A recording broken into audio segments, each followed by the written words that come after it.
So, the FTC is finally suing Adobe and its executives for hiding its fees, which is preventing consumers from cancelling software subscriptions. It's about time. If you're an Adobe user, you probably know about all of this from Twitter posts, YouTube videos, articles, etc. And you know why everyone has been switching to different creative production services such as Blackmagic or Affinity. If you're not an Adobe user, let me explain to you what this crappy company has been doing to its users and why it's had no punishment up until this point for years to come now. Here's a screenshot of one of Adobe's subscription services. $60 a month. And I know what you're thinking. Wow, that's quite a lot of money.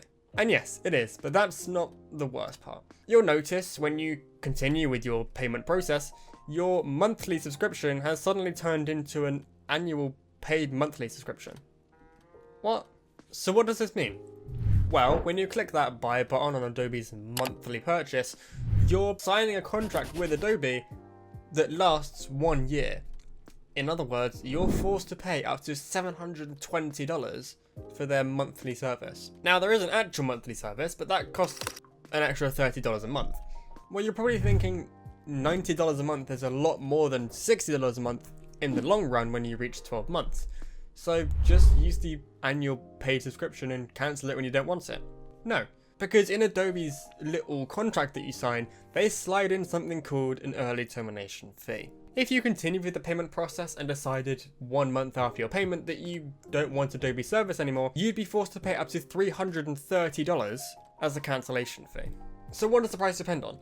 Well, if you did cancel after 1 month, you'd still have 11 months on your contract, which still sums up to $660.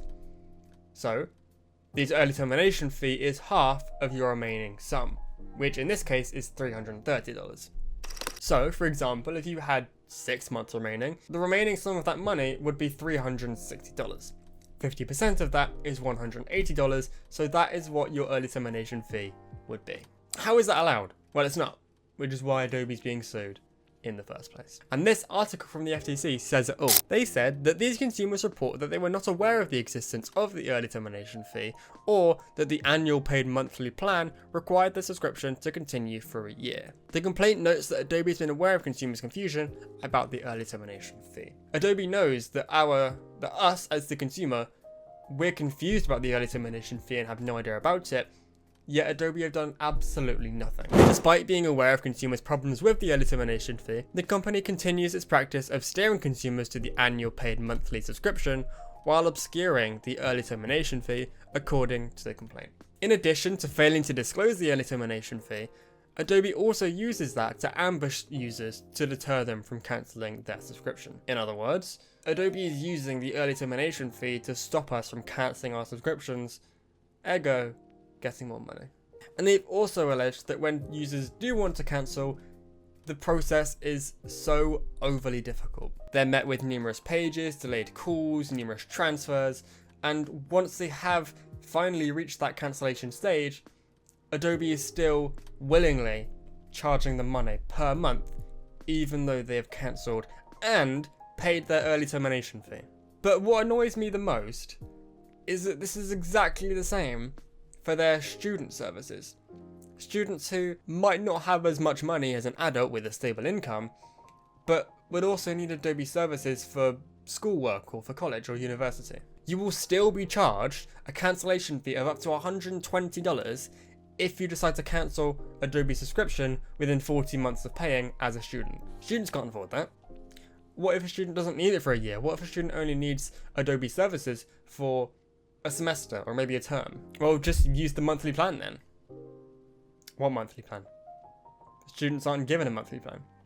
Students are forced to use an annual plan or an annual plan paid monthly. And it doesn't stop there.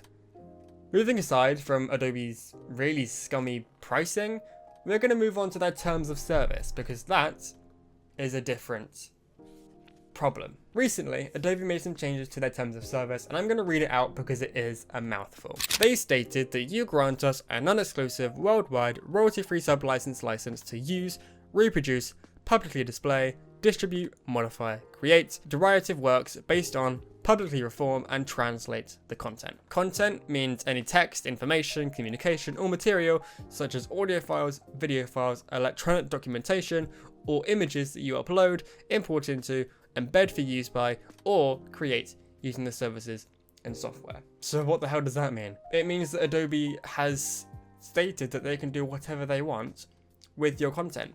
And this isn't necessarily new. It's been around since 2022. But Adobe is only now deciding to tell people, and we are only now finding out about this little clause in their terms of service. And now we know about it, what have Adobe done? Have they changed anything at all? Are they trying to stop all this madness? No. They're gaslighting us. Because we're just consumers. I mean, what do we know about it? In their new terms of service, they stated that this license does not give us permission to train generative AI models with your customers' content. We don't train generative AI models on your or your customers' content unless you've submitted the content to the Adobe Stock Marketplace. They also stated that we have not got the right to, and will not, use your content to promote or market Adobe. But that is not what they said in their last terms of service. In fact, Adobe actually posted a tweet saying that they only use content to train generative AI that is licensed. Yet, they license our work to improve their services. When you accept that new updated terms of service, you're granting Adobe a license to improve their services, but to improve their services, they use licensed content. It's essentially the same thing. They've just made it more obscure and less obvious that they're using our content to improve their services and train generative AI content. So now what?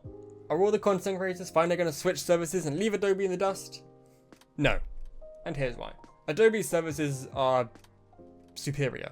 I mean, we've seen what happens when Adobe services go offline for even just a day. Nothing happens at all. The entire creative industry stops, be it for a day or a week, because we are just that dependent on such a scummy company and its scam of a service and price. That isn't stopping some people though. Some people have moved to Blackmagic or DaVinci Resolve, and some people have moved to other software like Affinity. Now this ties in quite nicely with my previous video where I said I would never switch to DaVinci Resolve. Am I going to switch to DaVinci Resolve? Possibly. I haven't decided yet. For now, I'm going to stick with Adobe's software, as much as I hate to say it. But if I do decide to, I do think that in the future there could be a possibility that I do decide to switch to DaVinci Resolve. But for now, personally, I'm going to stick with Adobe services and see what happens. So as you can tell, Adobe is all over the place right now, and who knows what the future may hold. I think Adobe's downfall is approaching faster and faster, and if anything, we've already hit it. We have hit Adobe's downfall, and I don't think it's going to be very long until Adobe is 6 feet under, like I said in my previous video. I hope you guys enjoyed this video. If you did, be sure to give a big fat thumbs up. Make sure you subscribe to my channel if you haven't already. I will try and post some more content. I have some more plans for content. There will be a new video up soon. A quite fun video as well, involving video editing and gaming at the same time. So look out for that. I love you all so much. I'm still going live on Twitch every Friday and Saturday, so follow me on Twitch and you'll see me a lot more on there than you will on here. And I will see you guys very, very soon. Bye guys.